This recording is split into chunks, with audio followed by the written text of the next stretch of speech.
ሰዎች ስለኔ ምን ይላሉ ብላችሁ ስላሰባችሁ ብቻ ህልማችሁን እየገደላችሁ እንደሆነ ብነግራችሁስ? ዛሬ ሶሻል ሚዲያ ላይ ቪዲዮ ቀርጻችሁ ፖስት ማድረግ ብትጀምሩ ምን ሊፈጠር ይችላል ብላችሁ ታስባላችሁ? ፍርሃት ባያግዳችሁ ምን ያህል እድገት ልታሳዩ እንደምትችሉ አስቡ። መልካም።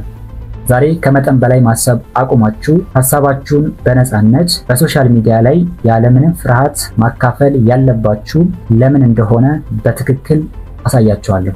ማህበራዊ ሚዲያ ዩቲዩብ፣ ቲክቶክ፣ ኢንስታግራም፣ ፌስቡክ ምንም ይሁን ምን ራሳችሁን ቀርጻችሁ ቪዲዮ ፖስት ማድረግ ሊያስፈራችሁ ይችላል። ግን ብቸኛው የማደግ መንገድ ከኮምፎርት ዞን ወጥታችሁ ራሳችሁን በመቀበል ሐሳባችሁን በነፃነት መግለጽ መጀመር ነው። ዛሬ ነፃ የሚያወጣችሁን የአስተሳሰብ ለውጥ እንመረምራለን። አብዛኞቹ ሰዎች ሌሎች ሰዎች ስለነሱ ምን እንደሚሉ ስለሚያስቡ ፖስት አያደርጉም። ሰዎች ይስቁብኝ ይሆን፣ ጀጅ ያደርጉኝ ይሆን፣ ይተቹኛል የሚል ፍርሃት በውስጣቸው ስላለ ከመፖሰት ይቆጠባሉ። ይህ ፍርሃት በጣም ጠንካራ ስለሆነ በሚሊዮኖች የሚቆጠሩ ሰዎች ሐሳባቸውን፣ ስራቸውን ወይም ፈጠራቸውን ከማካፈል ያግዳቸዋል። እስኪ አስቡት፣ ስንት ጊዜ የሆነ ነገር ጽፋችሁ ፖስት የሚለውን በተን ተጭናችሁ ከዛ በኋላ ይሰረዛችሁት።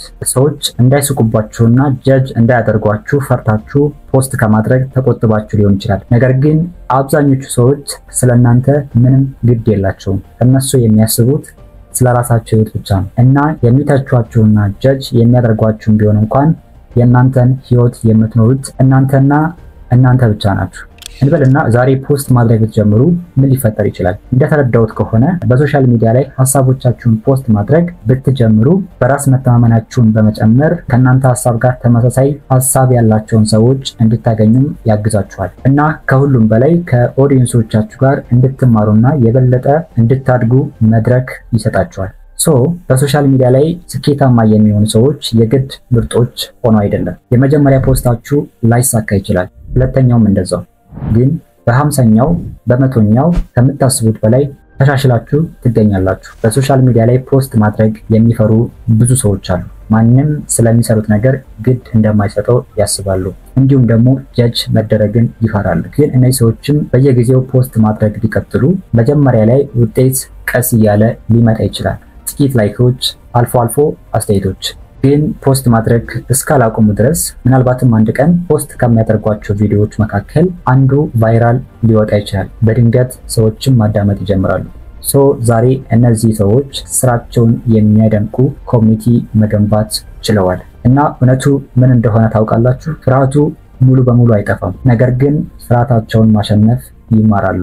እናም ፖስት ማድረግ ይቀጥላሉ። ማን ያውቃል ይሄ ታሪክ የእናንተ ሊሆን ይችላል። ስለዚህ ፍርሃታችሁን ለማሸነፍ እነዚህ 5 ተግባራቶች ዛሬውኑ ማድረግ ብትጀምሩ በእርግጠኝነትም ቪዲዮ ቀርጻችሁ ፖስት ማድረግ ትጀምራላችሁ። የመጀመሪያው ሺፍት ዩር ማይንድ ሴት ወይም አስተሳሰባችሁን መቀየር። ይሁንታ መፈለግን አቁሙ። ምንም ነገር ብታደርጉ አንድ ሰው ኔጌቲቭ አስተያየት ይኖረዋል። ግን ያ የሚያቆማችሁ ከሆነ ምንም ነገር መፍጠር በጭራሽ አትችሉም። ሁለተኛ ሴት ስሞል ጎልስ፣ ትንሽ ግቦችን አውጡ። ፐርፌክት መሆንን ከማለም ይልቅ የሆነ ነገር ለመለጠፍ የራሳችሁን ግብ አውጡ። ምንም እንኳን በጣም ጥሩ ባይሆንም ፖስት የሚለውን በተን በመጫን ምቾት እንዲሰማችሁ ያደርጋል። ሶስተኛ ሪሜምበር ዋይ ዩ ስታርትድ፣ ለምን እንደጀመራችሁ አስታውሱ። ለምን ኮንቴንት ክሬት ማድረግ ፈለጋችሁ? ሞቲቬት ያደረጋችሁ ነገር ምንድነው?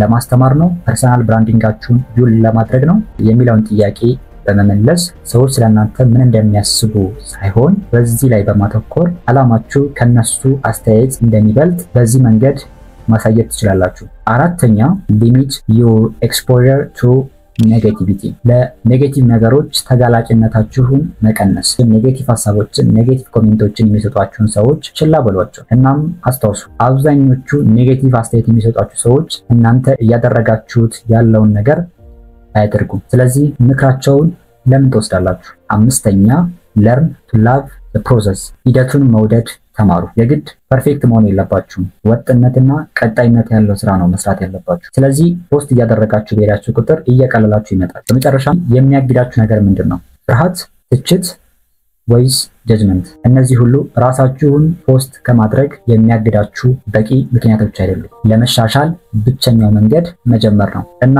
አንዴ ከጀመራችሁ ለምን ራሳችሁን እንደተጠራጠራችሁ ትገረማላችሁ። ከእናንተ መስማት ፈልጋለሁ። ቪዲዮዎችን ፖስት ከማድረግ የሚያግዳችሁ አንድ ፍርሃት ምንድነው? በኮሜንት ሴክሽን ስር አስቀምጡልኝ። ቪዲዮ ከተመቻችሁ ላይክ፣ ቻናሉን ሰብስክራይብ ማድረጋችሁን እንዳትረሱ። በቀጣይ ትምህርታዊ በሆኑ ቪዲዮዎች እስከምንገናኝ ድረስ ቻው ጋይስ።